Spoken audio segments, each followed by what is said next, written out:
Times Square, rush hour, 6 NYPD cops on high alert, patrolling the subways for any evidence of anyone up to no good.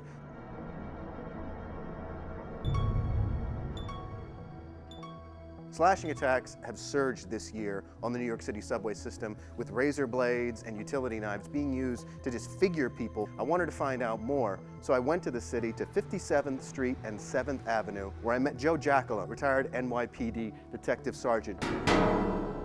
No, it doesn't matter where. We've seen him in Brooklyn, we've seen him in Manhattan, we've seen him in Queens.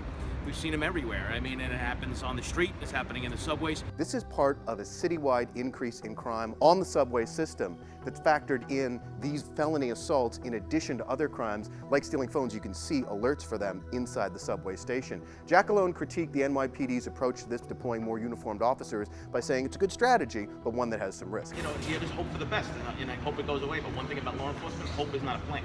So, you know, this is something that's a really serious thing that can have some serious implications. I needed to find out more. I was the victim of a slashing, going to be 6 years ago.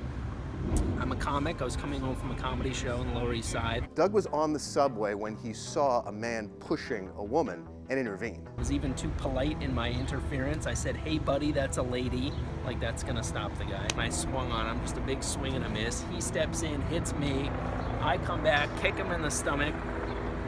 He goes running out of the station. I look down and there's just blood pouring down my jacket. So I didn't realize at the time he had a razor blade between his fingers. Doug's attacker was eventually caught, arrested, prosecuted, and is serving 15 years in jail. Now, a lot of the problems with New York City's slashings now have been attributed to the homeless population. So I wanted to look into that too. If they're willing to hurt somebody, they're probably mentally ill. They should have been taken off the streets regardless of whether or not there's homeless people there, they were homeless or not. In New York City's homeless shelters, the fear of violence is very high. 40 people died in the subway shelters in 2015, according to a new report, most of them through drug overdoses. But my friend, he told me that he himself was assaulted when he was staying at Bellevue. The city shelters are very dangerous. The private shelters are a lot harder to get into. They're a lot safer. Now, Bill, this is a little bit more macabre, but I just wanted to bring up something else too. This whole subway slashing thing is first of all exacerbated by media coverage, social media nowadays. We're going through this phase that's a combination of media coverage, actual crime going up, and just the odd feeling that you're somewhere else entirely, and maybe someone else entirely, when you go down into the dark depths of the subway.